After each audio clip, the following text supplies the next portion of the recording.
This is episode 34 of Hoops Forum, a production of Radius Athletics and a Quick Timeout podcast. He's Randy Sherman, and even though he's Radius Athletics, he is sporting the new Quick Timeout podcast T-shirt. Absolutely. I am Tony Miller of a Quick Timeout, podcast. We are going to talk today, building on last week's show, playing without play calls, to talk specific actions and concepts to use with your team, with the example of Princeton offense. And a lot of you out there are Princeton fans from some of the feedback that we're getting. So we're going to show you some of those concepts and actions today. Before we get going, a big thanks to our sponsors at 323 Sports. Basketball season just around the corner. Today, Randy, is our first day of practice. I was up at 6 a.m. Well, I was up earlier than that, but 6 a.m. practice this morning. So if I have any hiccups, you know the reason behind that. But if your school's in need of basketball score books, anything really for the basketball season, 323 Sports can get you off to a good start. To find out more about what they can do for your program, visit 323sports.com, or you can contact a rep at sales@323sports.com. They'll be sure to do it right for your sports program.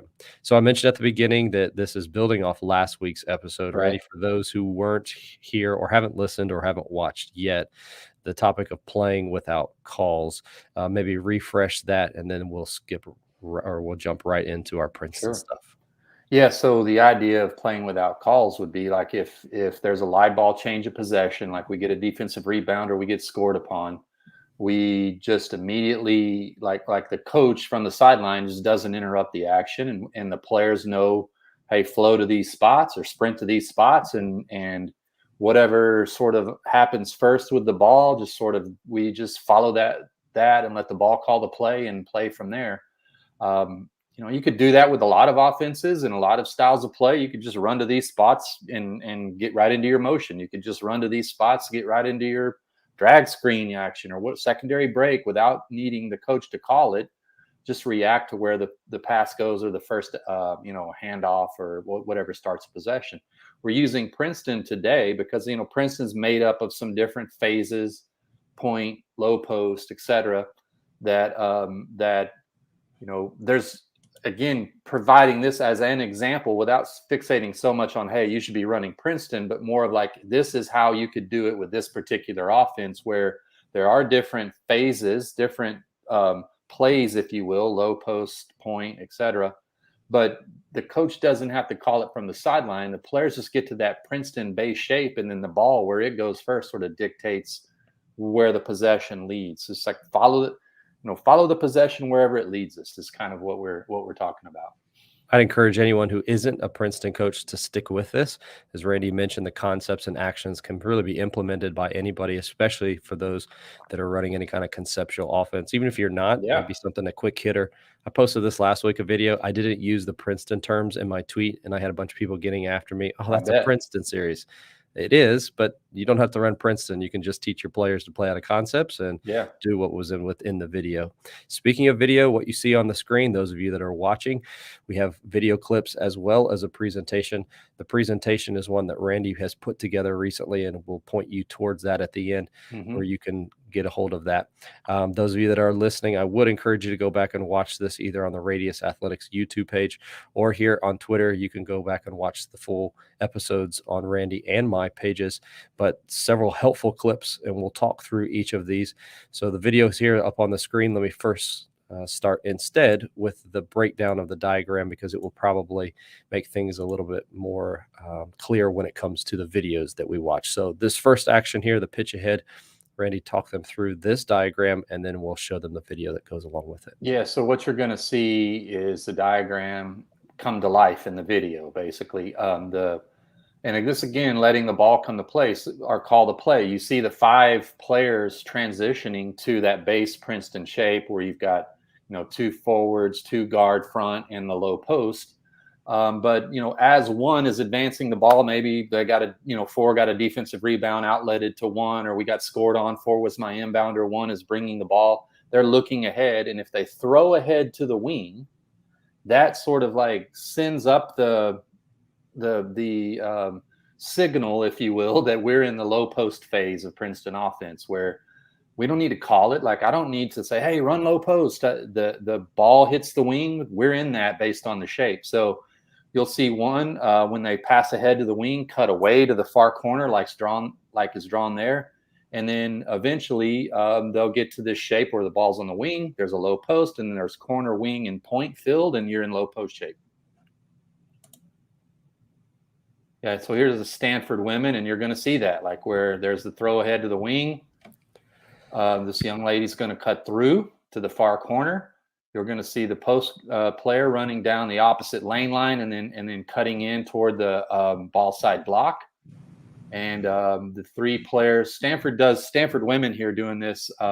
They do something a little different than what I had diagrammed. The trailer interchanges with this wing, but you'll see in a moment when they get the ball, it'll all sort itself out, and you'll see wing, post, and a player at corner, wing, and top. And the first objective here is to go from 1, pitching ahead to the ball side wing. We'll call her 2, and then right into 5 on the low post, and we get a paint touch within 4 or 5 seconds here on the break. I like the amount of space that it also creates on the strong side of the floor. You could do more. It's like a 2-man game over here. Mm-hmm. But you'll see here in a moment, once they sort of run this interchange, the player coming to the top of the circle here, and they're going to get that that shape that was in the diagram we just showed. I think in these first clips we'll go right inside to the post and show that that's our primary objective, to go get the ball ahead quickly and enter it right into the post and put pressure on the rim early in the possession. So right there you see there's the shape: wing, post, corner, wing, top of circle. I would guess the interchange on the other side kind of keeps the help defenders occupied, so you can and also for Stanford in particular, because I know this team pretty well, it brings one of their best players, their best guard, right up here to the top of circle. So if we do transition from low to point, she's going to be in the point action. But yeah, you're right. That moves that girl behind. That might be behind the lob, or helping support the post defender, or the help side. It moves her to where if we do feed it in the post, it's probably going to be 1v1. Yeah, good deal. All right, good. You want to show another one of these clips, or move on to the next? Yeah, let them play a little. Can you play them a little faster, or is it doing that slow mo like that? I'm not sure why it's showing it at this speed here. I think it's doing this kind of on its own here. Okay. Yeah, go back to the diagrams. Oh yeah, here we go. This looks like it's going good now. Here we go. I think it's going a little bit faster. Yeah, so same thing here from Stanford again. Low post, they threw ahead to the wing, and now we're transitioning to another shape. When the wing passes it to the top, we're going right into point series again.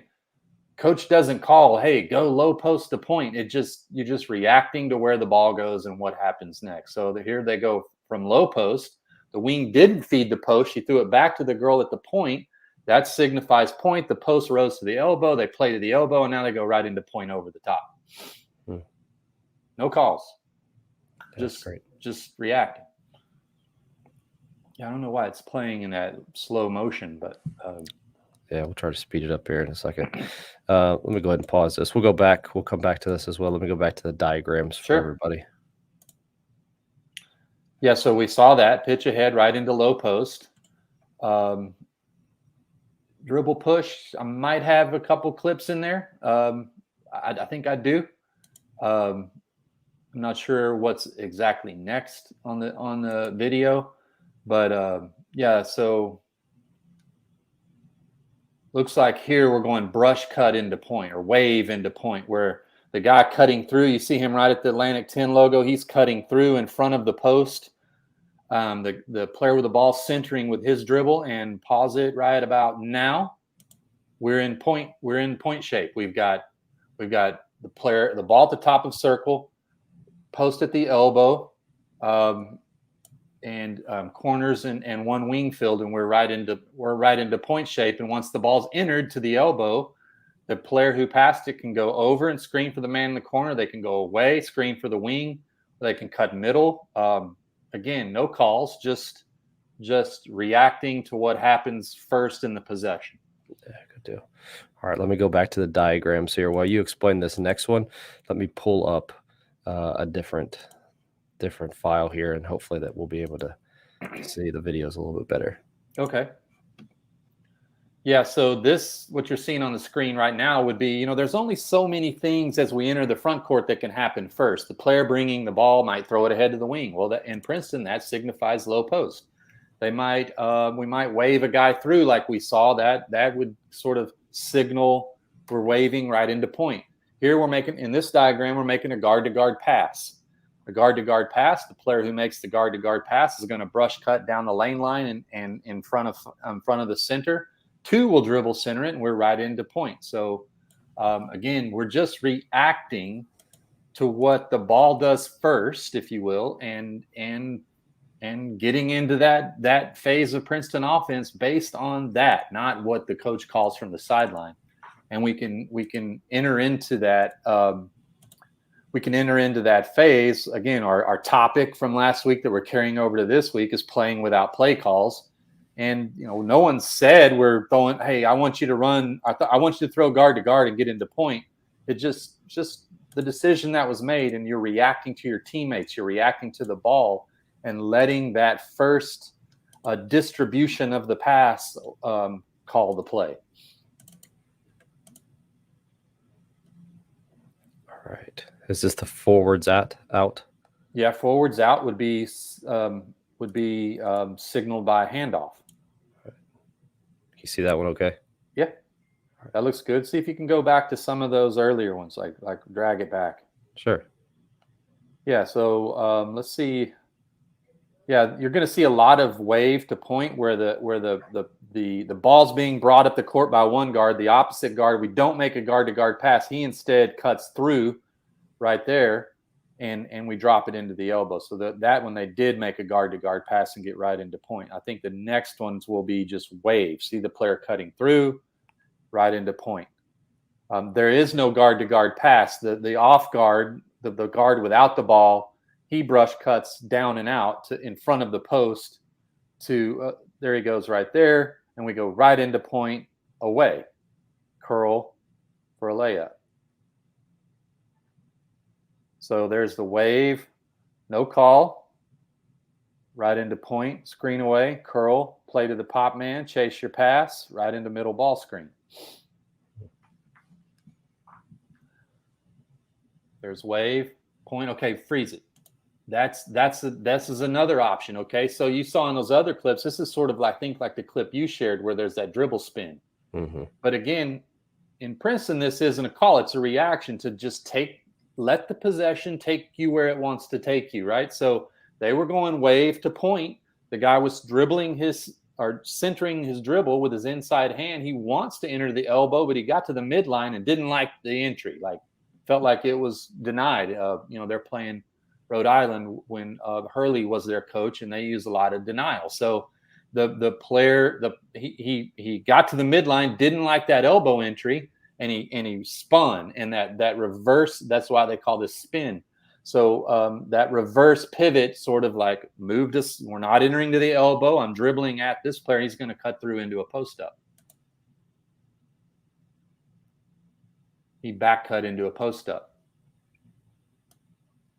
So here's wave, the point, over. Reject, hit the reject man for a layup. Yeah. So before we watch any more clips, I hear at the beginning of the year and the questions that I get, there seems to be almost like two mindsets. And I know probably most that are listening to us have been around and have heard you talk about this before, but I will have coaches that come to me and say, what do you guys do? And I feel like they want a list of almost like plays, but the ones that understand know the concepts. You can really pick up whatever concept you want. If we're going to be a Princeton team, a coach will sometimes come to me and feel like they need to know every single thing that Princeton does in order to run their offense. You might eventually, but you can pretty quickly just get enough to get started. And so the concepts, you could list out the concepts and say, we want to do these 5 things. Yeah. And the way I outline it, not to interrupt, but the way I would outline it would be, we need a phase, if you will, based on the short list of things that the ball might do first in the possession. I want my guys or girls to know when we hit the wing with that pitch ahead, we're right into this. When we throw guard to guard, we're right into that. When we dribble push, we're right into this. When we wave the guy through, we're right into that. When we dribble handoff, which you're going to see when we get to forwards out, like when we dribble handoff with the player below us, that we get to, it's like there's a lot of information in the basketball universe, but like there's only like about 3 or 4 things that can happen first in a possession. Like I throw it ahead, I throw it across, I dribble handoff with the guy below me, like I keep it and get a ball screen set for me. Like and that way of thinking is how you can outline the game in your head. And we talked about outlining the game last week. Like, what do we run when the ball goes here, here, here, or here? I know that may not sound very impressive, but what you just explained can go a long way in teaching somebody who has not necessarily coached in concepts to start teaching in concepts. I think again, most people want to memorize a play, but if you're going to actually coach in concepts, because once you start teaching when you communicate it to your team, as in you do this every time, they just look to run the play. And then you're not actually playing out of concept. So like here are our 5 concepts. You introduce those, what they should look like. Then you run into a small-sided game, and then you build out to your 5-on-5, and they read the defense. Because the question I get is, well, how do I know when I reject it? And then how do I know when we actually curl it? And do I call it each time? No, that's not playing without. That's playing with play calls. That's not playing without play calls. Yeah, and you present like okay, let's say we go wave into point. We hit the elbow, and the guy who enters the elbow, he may read the defense to tell him what to do next. Like, what should he screen away? Should he cut over? He could do that based on the position of his on-ball defender. So you could, if you wanted to get in that level of detail of like, let the defense, don't fight the defense. So if I enter that elbow and the guy's kind of jumps to the ball and is keeping me from, say, cutting over the top of that elbow, well, why would I burrow through him and fight him and go ahead and run over? I could just go screen away or cut middle, right? Like, but again, that's an autonomous decision by the player on the court. Based on their cues and what they're seeing and what feels natural. And then the other 4 players on his or her team just like knows, okay, they entered the elbow, they screened away, that we know that we got right into point away. All right, here's the one that you were explaining so they can actually see it in the diagram. I know some like to watch it with the video, but others like to see the breakdown of it. But this is your wave point. Yeah, so what happens here is the player advancing the ball. They might even, you'll see in some of the clips, the guy bringing the ball with his right hand, before they cross half court, will use his left hand and just give the guy a little wave, like, hey, man, going through, like just wave him through. And he cuts down the lane line in front of the post, and there's a little bit of interference here. So when I do cross over and center with the dribble with my inside hand, I can dump it right into the post at the elbow. All right, let me pull up for people the video so that they can see what that looks like as well. Yeah, that's a pretty common entry here, and you'll see Nebraska Wesleyan here. He just gave him a little wave, like he just told to go on through, and they go right into wave, point, screen away.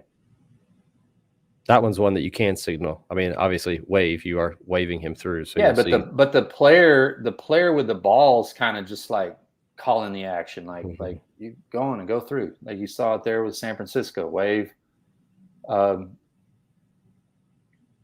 That's just shake action. Yep, yeah, right there on they get to middle ball screen and throw it to the back action. Yep. Right, forwards out would be when we get into a handoff.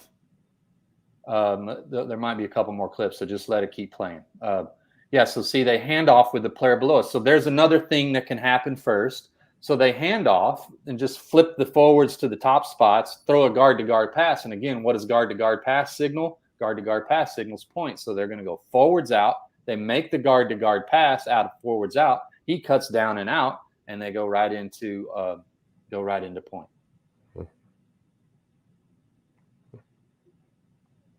Yeah, here's Princeton Women doing it. Forwards out, guard-to-guard pass, cuts over the post, point, screen away, pop back, middle ball screen, hesitate and go, shoulder on chest, layup. Yeah, just no calls, just let the possession takes you where it wants to take you. Forwards out. I like how she shows her hand there. cuts over the post, point, screen away, pop back, hits the pop back for a shot.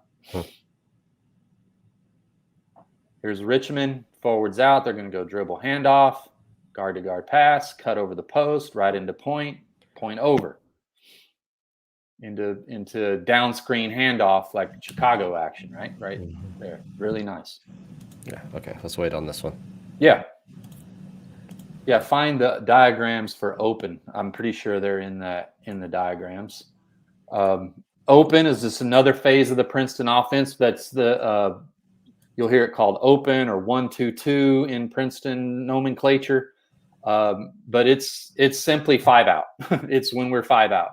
And a lot of times you'll see Richmond do this in a lot of the clips. It'll be when their 5-man, their center, gets a defensive rebound, and the other players release to run to their spots, if you will.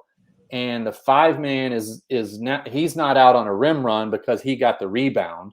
He's sort of naturally trailing the play, right? Like, so it wouldn't make sense necessarily for him to rebound and then get ahead on the rim run because he's already just naturally trailing the play, and we can reverse our offense through him or play to them in the middle of the floor. And that's what you'll see in these clips. I think they're mostly Richmond. They typically have good skilled big man who they will play through at the top of the circle quite a lot. So here they're on defense, and you'll see the guy with a headband right here get the defensive rebound and outlet. And now you see their transition break, and he's in a natural trail, and they play to him, and then he gets right into a dribble at, which is open phase of the Princeton offense. So he dribbles at, and you're going to see him just dropping dimes, like backdoor dribble ats. On the dribble at, you're freezing your man. He's dribbling at his teammate's defender, not his teammate. We want the defender to wait for a second to really make the guy decide if am I going to help on the dribble or am I going to stare at the ball, and then you back cut behind him and they just deliver some really smooth one-hand passes off the dribble. And if he's low like that, you can come over the top for the pitch and pop like that. Yeah, cool. So again, that's another example of like Chris Mooney, the Richmond coach, isn't going, hey, open, open, open when they got the rebound. He got the rebound. He outletted. He's in a natural trail. Everyone else is running to guard to forward spots. Instead of our guy rim running down the middle, he's trailing. He's going to stop at top of key, and we just end up in open without having to joystick it all. It just materializes organically, right? So whether or not somebody wants to use this or another type of conceptual offense, sure, where would you say that they should start? And how should they be realistic about where they should get, understanding that it's October 15th, the day of this recording, and probably the season is not too long away. What should they expect maybe this year or this semester?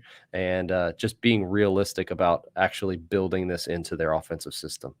That's a great question. I would say, let's just put Princeton aside for a moment and just say you're a 4-out dribble drive team or a 4-out motion type team. Where I would start would be with transition offense, to where our players, when we secure the ball back via defensive rebounder, will get scored upon. In that moment, we know we run right to these spots.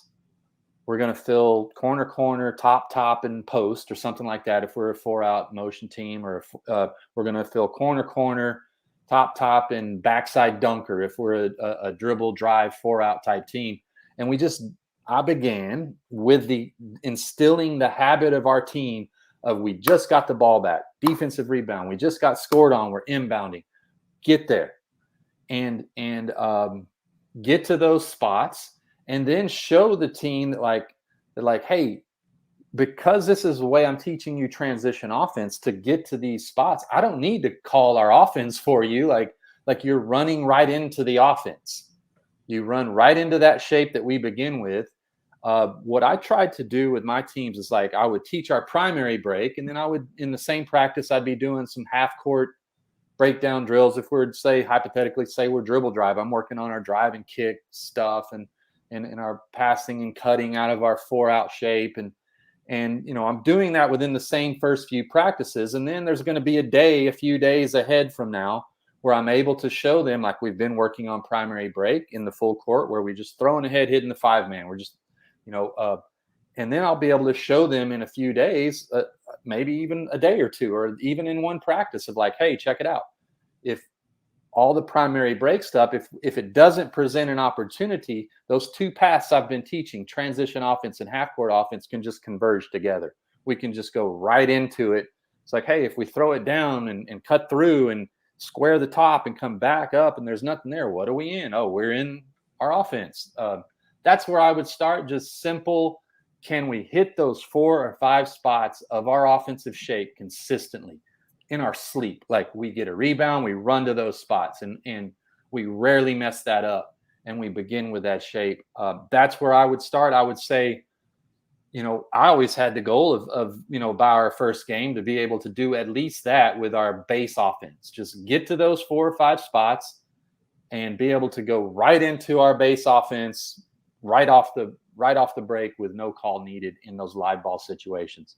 For some teams, that may happen very quickly. For some teams who maybe have played in a more controlled, call a play, just walk the ball up, and it might be a box one time, a horns another time, a floppy another time, or something like that. And you're moving toward more of like, okay, just find that sounds easy, but it might take you a little longer for your team to sort of build that habit of consistently getting to those spots. So your mileage may vary as far as how long that might take to get to where you seamlessly flow into your offense. Now, if you have secondary break options that you want to be triggered by different passes, almost like how we saw Princeton being triggered, those different phases being triggered by different passes, I would begin with one option for each of those openings. We hit the wing, we hit the trail, we hand off to the guy below us, like one opening for each one of those openings, to where we know when this happens, we get to that without even having to call a thing. Yeah, I mean, that's from talking to you. That's the biggest takeaway, coaches, that you're wanting to implement this, that I've learned from Randy and thought more about this year. How can we, as quickly as possible, transition from our transition to our half court offense, or maybe even score out of transition? Sure. But to use that by, number one is your alignment. And your alignment isn't spacing, your alignment creates space. And I think that's what we're all trying to do, is how can we create space to create an advantage for our offense? These are all terms where we have whole shows dedicated to this. So I'd encourage you to go back and listen to those individually if you want some ideas for how to go about doing each of those that I just said. And then the goal of the game is to score the ball. How can we do that? That may happen within the first 5 seconds. That may happen after 4 or 5, the dominoes fall, or the concept here, back cut, score, fake a screen, go seal a guy in the post, play out of the post. That can look like a lot of different things. And I think that's where it becomes personnel driven, and then also personal preference of what concepts you want your team to really emphasize, and then just drill those concepts over and over and over through those small sided games and 5-on-5 and that sort of thing. Yeah, the big takeaway I would offer to coaches, without fixating on Princeton or dribble drive motion, things we talked about today, would be whatever offense that you run, look at its shape when you set it up, and then just kind of begin a design challenge in your head of like, how can we run straight to that, get right into it without me being necessary from the sidelines. And for the coach who next is thinking, all right, what concepts should I use? Randy's got a lot of suggestions for you. And Randy, can you please talk to us about your RAMP program? I can. It's a program I've done, but this will be the 7th season of RAMP, where it's a membership program for coaches, where I basically serve as a sounding board, film watching partner. But really, more than that, and more importantly than that, is it created a community of coaches who are also sort of trying their best to play this way, and you can learn from their experience and share ideas alongside them and me, and get feedback from both of us. So that's it. Just reach out to me if you're interested. But And This is the way that like a lot of the coaches I'm working with are trying to move towards. And like you said, it sounds simple, like just hey, just run to these spots and let the ball call the play. Yeah, that sounds simple, but it definitely is not without some growing pains. So ramp is just some help through those growing pains. It has been a 3-year process for me, and it would have been accelerated if I'd have talked to Randy earlier. So take up his offer. This presentation, by the way, was also one of those things that are available to his ramp members. So these Yeah. are the things that he is producing throughout the year that would be a great asset, great resource. And I again say, not just for your self personally, but also for your team. These are some great clips. He's done all the work for you, and you can show these to your players and give them some ideas of what it should look like without having to, again, go through the growing pain of sometimes getting it right, having it on film, going back and showing your players. They can get an idea right from the start about exactly what it's supposed to look like here. So And you great stuff. mentioned something too that I try to do when I, you know, help coaches is like give them enough to get started. Like I think that's the best thing you said today was you got enough to get started. You know, worry about the minor edge case details when we cross that bridge. But right now, can your team run to those spots, get into an option right off the break without you calling it? And check back with me when we can do that, and we'll color in some details. But until then, you got plenty to work on. Yeah, great suggestions to start off your season. Don't try to accomplish it all in the first month, but at least get started. And Randy is here to help you with that. Before we wrap things up, if you're wanting to increase your school's revenue or just improve the fan experience, look at sidelineinteractive.com. Their scoreboards and displays are great for improving the look of your gym and can help you with that revenue piece. To find out more, visit sidelineinteractive.com. Appreciate all of you who joined us this week. If you missed any part of the live show, you can go back and watch those on the Radius Athletics YouTube page. Or if you want to just listen to the audio, search a Quick Timeout podcast. You'll find the full version there in audio format. Thanks for tuning in to Hoops Forum. For Randy Sherman, I'm Tony Miller. We'll talk to you again next week.